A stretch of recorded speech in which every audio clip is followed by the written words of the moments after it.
Hello friends, मैं हूं आपके सामने गौरव मिगलानी। टॉपिक स्टार्ट करने से पहले मैं आपको बता देता हूं कि आपके इसी चैनल पर 90% वीडियोस मैंने बोर्ड और मार्कर की हेल्प से एक्सप्लेन की हुई हैं, तो आप उन वीडियोस को इन प्लेलिस्ट के अंदर अच्छे से देख सकते हैं। तो अब हम जो केस डिस्कस करने जा रहे हैं वो केस बहुत ही सिंपल है। Atul joins as a regional sales head in the export division of a FMCG company. तो डिपार्टमेंटल की मीटिंग के अंदर उसने अपने सबॉर्डिनेट्स से पूछा मानिक को कि तुम्हें एक कंपनी का नया ऑफिस है जो कि दुबई में है, उसका चार्ज दे दिया जाता है या तुम उसका चार्ज ले लो। तो उसने चार्ज ले लिया। चार्ज लेने के बाद हमने उसको काम भी एलोकेट कर दिया है और नेसेसरी अथॉरिटीज भी हमने उसको दे दी हैं। पर 1 महीने के बाद जो उससे फीडबैक आने लगी है उसके बिहाफ पर अतुल को ये फील हुआ है कि जो एक्सपेक्टेशन हमें मानिक से थी वो उसके अकॉर्डिंग काम नहीं कर रहा। एक्सपेक्टेशन के अकॉर्डिंग मतलब हमें रिजल्ट नहीं मिल रहे। तो अतुल ने क्या किया, मानिक को जो अथॉरिटीज दी थी वो हमने उससे वापिस ले ली है। यही अथॉरिटी हमने किसी को फिर से रीडेलीगेट्स कर दी है। किसको? प्रकाश को। तो यहां पर काम को शिफ्ट करने के चक्कर के अंदर अथॉरिटीज दोबारा डेलीगेट के चक्कर में जो टाइम वेस्ट हुआ है, उसने काम पूरा भी नहीं किया, फिर हमारा टाइम भी वेस्ट हो गया। तो इससे कंपनी को भारी मात्रा में नुकसान हुआ है और कंपनी इस हालत में नहीं है कि वो इसको नुकसान को पूरा कर पाए, जिसकी वजह से कंपनी अपने डिजायर्ड गोल को पाने में भी अभी दिक्कत का सामना कर रही है। मतलब कंपनी अपने रिजल्ट को, अपने ऑब्जेक्टिव को पूरा करने में, प्राप्त करने में मुसीबत का सामना कर रही है। इस पूरे केस के अंदर हमको 4 बातें बतानी है।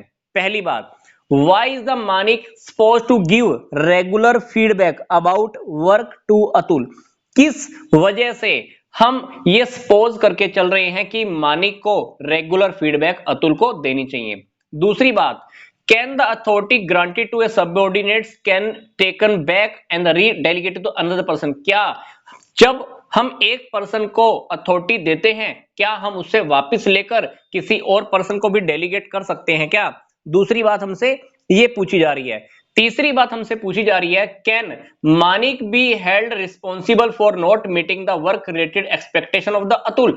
अतुल ने जो मानिक को काम दिया था, क्या मानिक उसके लिए रिस्पॉन्सिबल है या नहीं?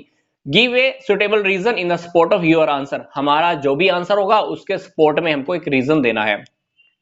चौथी बात हमको बतानी है, अथॉरिटी, रिस्पॉन्सिबिलिटी और अकाउंटेबिलिटी, इन दोनों में, तीनों में क्या डिफरेंस है? ओरिजिन और फ्लो के बेस पर, सिर्फ इन्हीं दोनों पॉइंट्स के बेस पर हमको अथॉरिटी, रिस्पॉन्सिबिलिटी और अकाउंटेबिलिटी के अंदर डिफरेंस को क्लियर करना है। तो सबसे पहले क्वेश्चन का आंसर हमको क्या है? सबसे पहले क्वेश्चन का आंसर यही है कि मानिक को हम ये इसलिए सपोज करके चल रहे हैं कि उसको फीडबैक देनी चाहिए। किसको? अतुल को।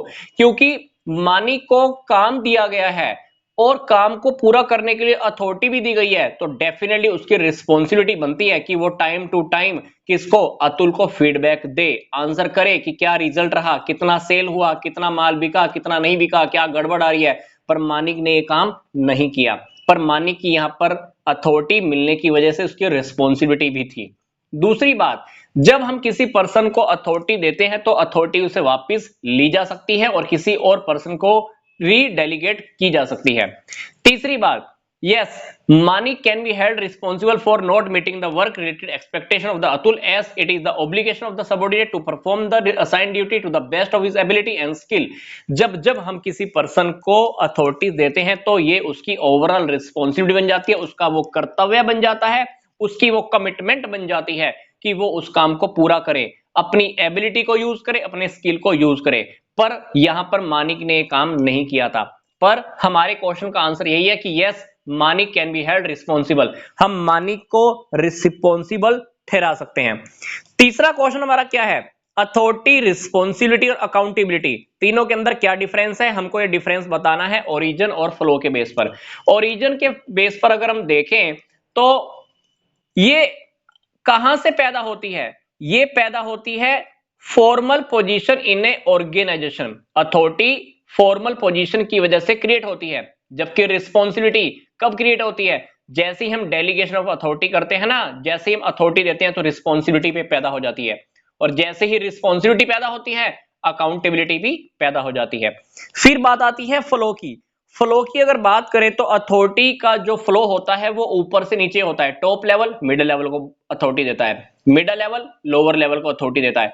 तो इसका फ्लो ऐसा समझ लीजिए कहां होता है? सुपीरियर टू सबऑर्डिनेट की तरफ होता है, जबकि रिस्पॉन्सिबिलिटी हमें नीचे से ऊपर की ओर पूरी करनी होती है।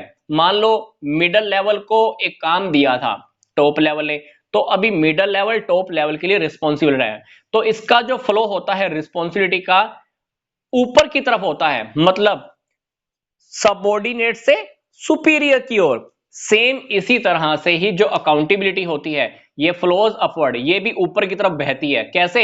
सब ऑर्डिनेट से सुपीरियर, क्योंकि सब ऑर्डिनेट को जो जवाब देना होता है, जो अकाउंटेबिलिटी होती है वो सब ऑर्डिनेट की अपने सुपीरियर की तरह होती है। फॉर एग्जांपल इन दोनों केस में अगर मैं बात करूं, मिडिल लेवल वाले को टॉप लेवल को जवाब देना होता है, लोअर लेवल वाले को मिडिल लेवल को, मिडिल लेवल वाले को टॉप लेवल को। तो अल्टीमेटली रिस्पॉन्सिबिलिटी और अकाउंटेबिलिटी का जो फ्लो होता है वो ऊपर की तरफ होता है, मतलब सबऑर्डिनेट से सुपीरियर की ओर।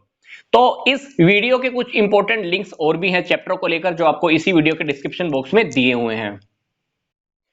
वीडियो कवर करने से पहले मैं आपको बता देता हूं कि इस वीडियो के डिस्क्रिप्शन बॉक्स में कुछ और इंपॉर्टेंट लिंक्स भी दिए हुए हैं, आप उन्हें भी स्टडी कर सकते हैं। तो यहां तक का वीडियो देखने के लिए आपका धन्यवाद।